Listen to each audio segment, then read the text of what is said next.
What I'm about to share is something many doctors don't openly explain. The guidance given to people with diabetes about fruit is inconsistent, truly confusing, conflicting, and unclear. And it's not your fault if you're unsure what to trust. I'm Dr. Michael Kent. Over more than 20 years of working with diabetes patients, I've heard the same 3 situations repeated again and again. The first patient tells me their nutritionist said fruit is essentially sugar and should be treated like candy. Avoid it as much as possible. The second patient says a wellness influencer told them fruit is natural sugar, so it does not really count. Eat it freely.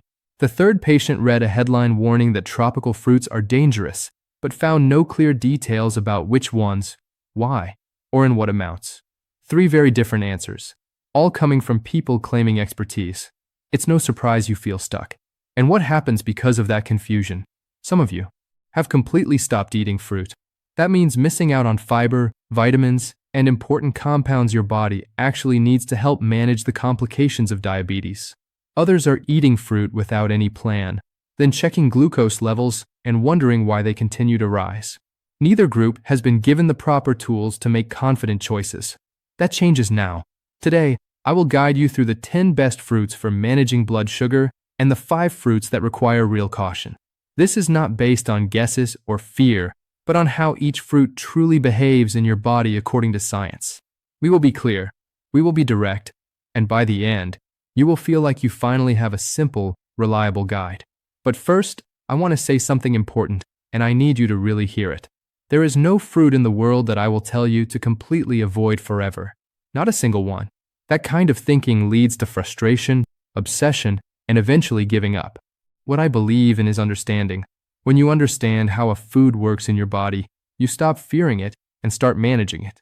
That is a far more effective and sustainable way to live. People with diabetes can eat fruit. The real question is which types, how much, and when. Let's build that understanding right now. Drop your country in the comments. I read every one. And if you're new here, subscribe and turn on the notification bell, because this is exactly the type of content I share every week. Before we go into the list, I need to give you 2 tools. Without these, the list is just information. With them, you will understand the reasoning behind every choice and be able to apply this approach to foods I don't even mention. The first tool is the glycemic index, or GI. Think of it as a measure of speed. Specifically, how quickly sugar from a food enters your bloodstream. A GI above 70 means the sugar hits your blood very fast. Your glucose spikes quickly, your pancreas reacts, and your body shifts into a reactive state. A GI below 55 means the sugar enters slowly and steadily. That is what we want. The second tool is the glycemic load, or GL. This one is often overlooked. If GI is speed, GL is the total amount. It shows how much sugar actually reaches your bloodstream when you eat a normal portion of that food. A GL under 10 is considered safe. A GL above 20 is a strong warning sign. Here is the rule I want you to remember long term. When choosing fruit for blood sugar control, aim for both low GI and low GL. One without the other does not give you the full picture. One more thing before we begin. I will measure everything using the same standard weight, about 4 ounces or 120 grams.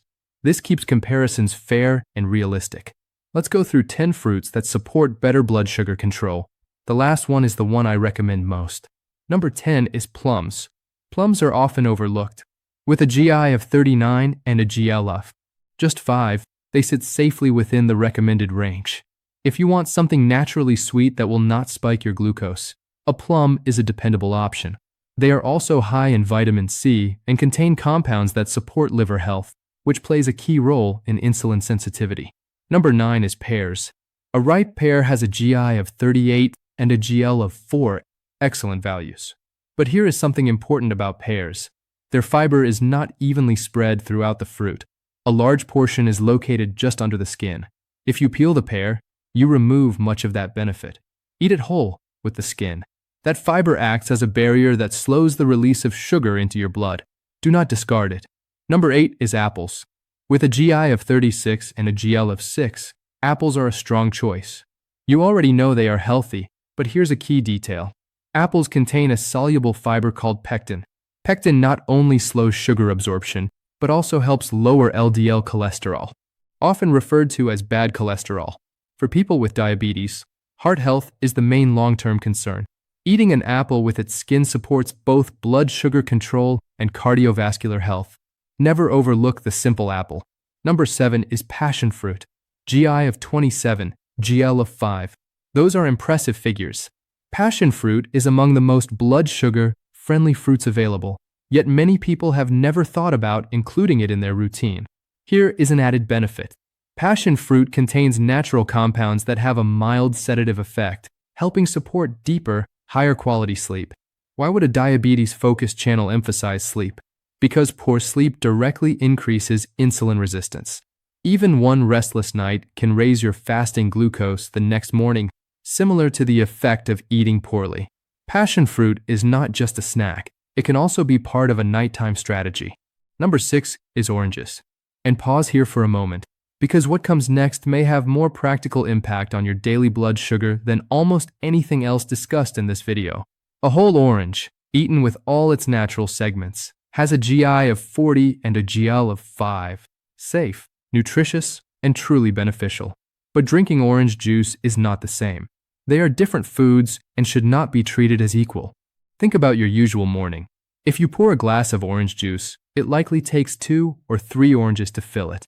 Now consider this honestly. Would you normally sit and eat 3 whole oranges at once? Probably not. You would eat 1, feel full, and stop. However, in juice form, those same 3 oranges can be consumed in less than a minute, often without noticing. The fiber that would have slowed absorption is mostly removed, left behind in the pulp. What enters your bloodstream is essentially a concentrated surge of sugar. The GL of that single glass rises above 20, which falls into the red zone. This is one of those situations where a habit that seems healthy may actually be working against you. Fresh squeezed, organic, with no added sugar, and still an issue. Because the concern is not what has been added, but what has been taken away. The fiber is missing, and fiber is what provides protection. Eat your orange, do not drink it. Number 5 is kiwi. GI of 38, GL of 9. Kiwi earns its place here for 2 main reasons. The first is clear. It has a genuinely low impact on blood glucose. The second is what makes it especially valuable for people with diabetes. Kiwi is rich in antioxidants, particularly vitamins C and E, which together have been shown in studies to help lower blood pressure. Why is that important? Because around 2/3 of individuals with type 2 diabetes also develop high blood pressure. Managing both conditions at the same time through smart food choices is extremely valuable. Kiwi helps you address 2 issues at once. Number 4 is strawberries. GI of 41, GL of 3. That GL of 3 places strawberries among the safest fruits for blood sugar control. But the real benefit of strawberries lies in a group of pigment compounds known as anthocyanins. These are the substances that give strawberries their rich red color, and they are among the most powerful protectors of cardiovascular health available from food sources. The blood vessels supplying your heart, kidneys, and eyes are the ones most vulnerable as diabetes develops over time. Anthocyanins directly help maintain the strength and function of these vessels. Include strawberries in your diet regularly, not just once in a while. Number 3 is guava. GI of 23, GL of 3. Pay attention to that GI of 23. It is extremely low. For comparison, white bread has a GI of about 75. A guava and a slice of white bread have completely different effects on blood sugar, even though they may cost about the same at the store.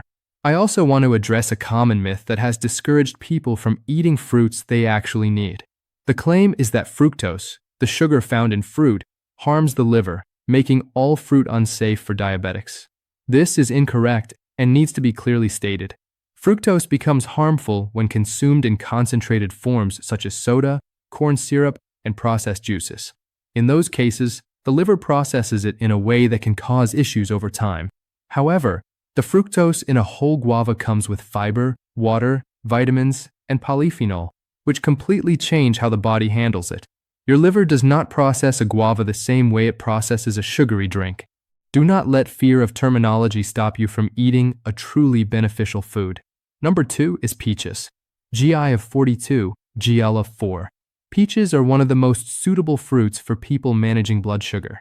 They are sweet enough to satisfy cravings, yet low enough in glycemic impact to remain a safe option.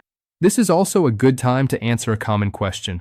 Does this list apply to pre-diabetics, individuals with type 1 diabetes, or those newly diagnosed with type 2? The answer is yes to all. These principles apply to anyone dealing with blood sugar management. They are not limited to advanced stages of diabetes. They are based on solid scientific understanding. Number 1 is fresh cherries. GI of 27, GL of 6, values that are nearly ideal in the fruit category. However, I want to stress the word fresh because there is another form of cherries that is the exact opposite of what I am recommending. Those brightly colored, artificially dyed cherries preserved in syrup, the ones often used to decorate desserts and cocktails, have been sitting in concentrated sugar for long periods. They have virtually no connection to fresh cherries. It is best to avoid them. Fresh cherries, on the other hand, not only have an excellent glycemic profile, but also contain anthocyanins and other anti-inflammatory compounds. Research has linked these to reduced vascular inflammation, and vascular inflammation is one of the main drivers of cardiovascular complications associated with diabetes over time. If there is one fruit I would strongly recommend keeping in a diabetic patient's kitchen each week, it is fresh cherries. That concludes the top 10.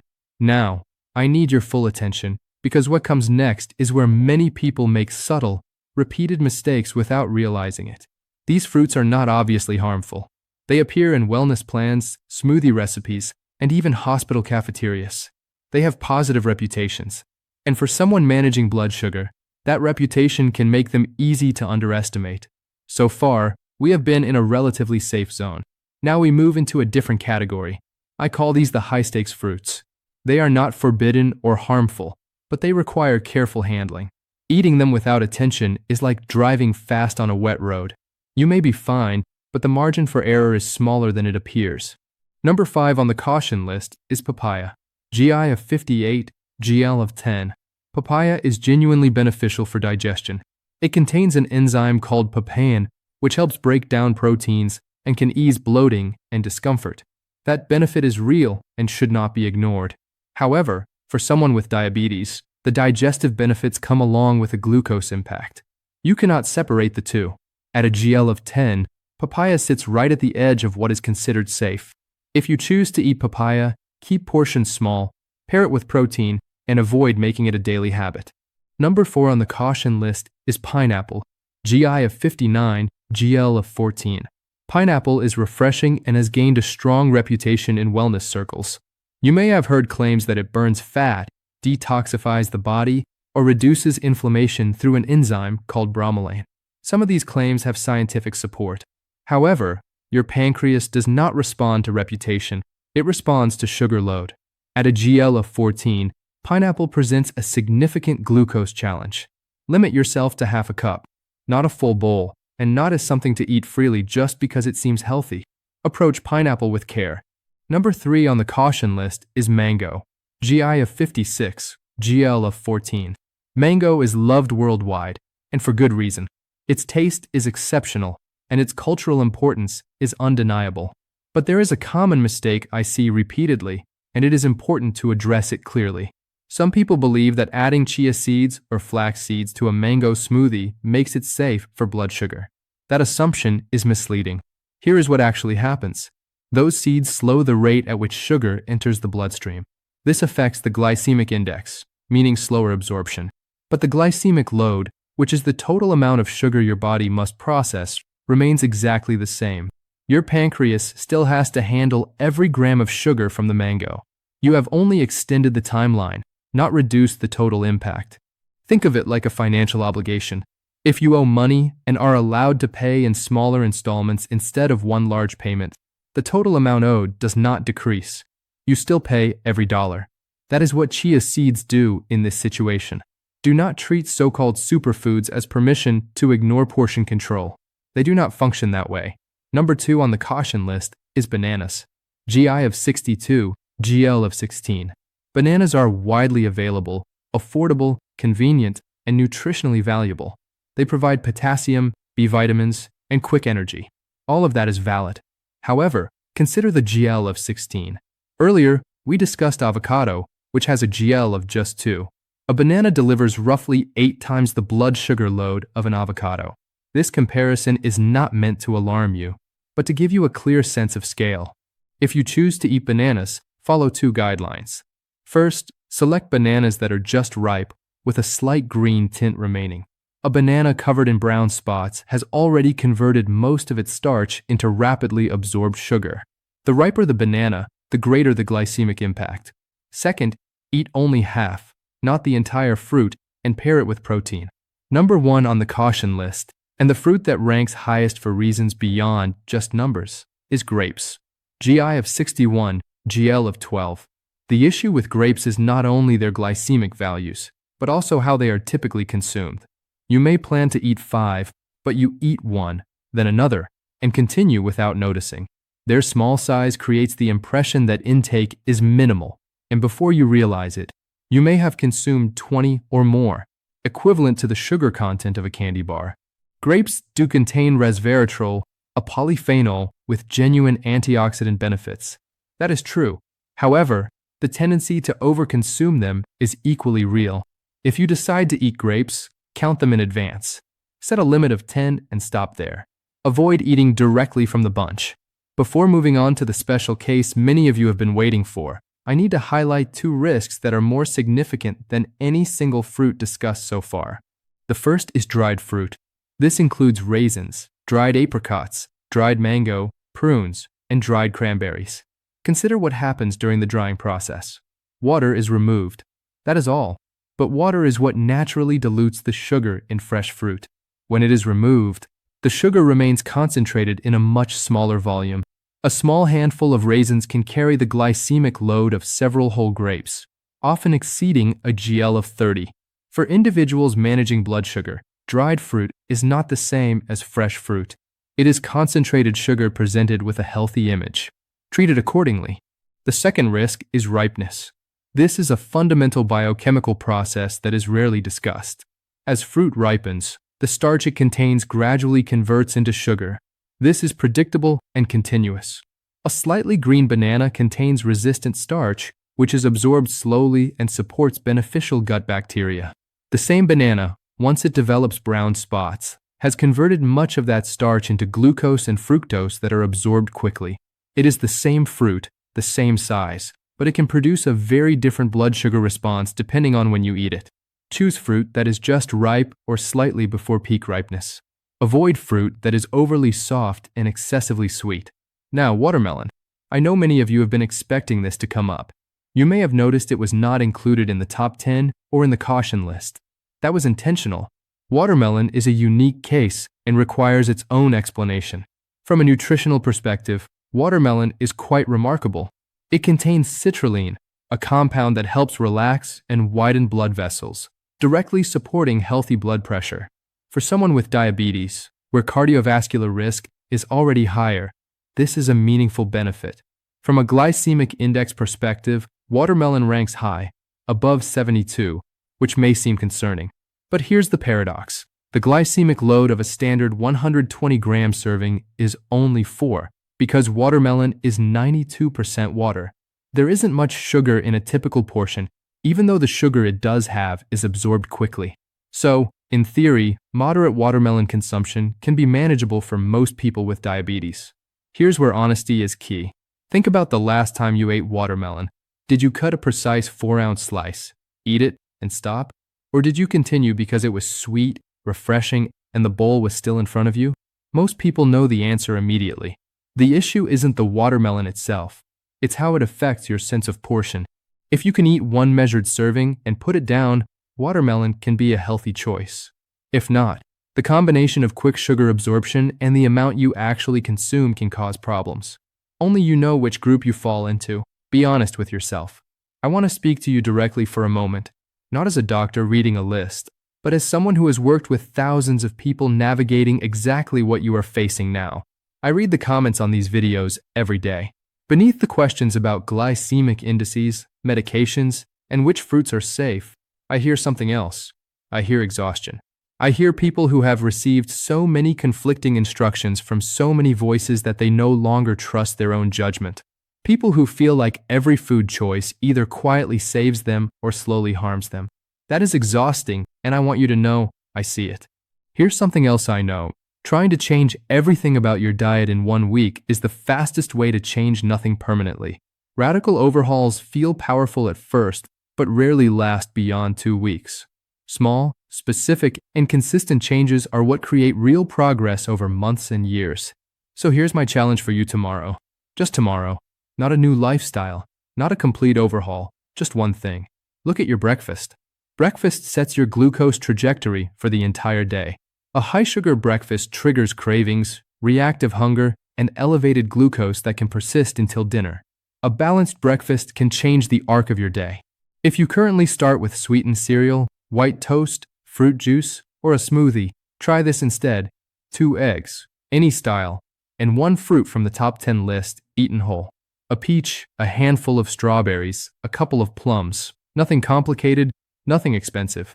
Protein from the eggs slows digestion and keeps you full. Fiber from the whole fruit does the same. Most people notice this immediately. The mid-morning crash disappears. The sudden cravings, fatigue, and hunger that usually hit an hour after breakfast are largely gone when your morning meal avoids a glucose spike. Start there, 1 meal, 1 change. Give it 5 days and pay attention to how your body responds. When this feels normal, add the next change. Progress built on small, consistent wins is permanent. Perfect plans abandoned in frustration are not.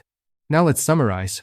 The 10 fruits you can eat confidently because they have both low glycemic index and low glycemic load are plums, pears, apples, passion fruit, whole oranges, kiwi, strawberries, guava, peaches, and fresh cherries. These aren't just safe, they are therapeutic. They provide nutrients that support cardiovascular health, immune function, and insulin management. The 5 fruits that require caution are papaya, pineapple, mango, bananas, and grapes. They aren't forbidden, but they require smaller portions, attention to ripeness, never dried or blended, and always paired with protein to reduce the glucose impact. 2 rules above all. Whole fruit always beats juice or smoothies, and riper fruit contains more sugar than fruit eaten at peak ripeness or just before. Managing diabetes isn't a war against food. It's a project of understanding. The more accurately you know how foods affect your body, the more freedom you gain, not less. If someone you know struggles to manage blood sugar and is confused about fruit, share this video. It might genuinely change their approach. That kind of share matters more than any algorithm. If you haven't subscribed yet, now is the moment. I make these videos because clear, science-based information in the hands of real people changes health outcomes. That is my mission. I am Dr. Michael Kant. Take care of yourself, and I'll see you in the next video.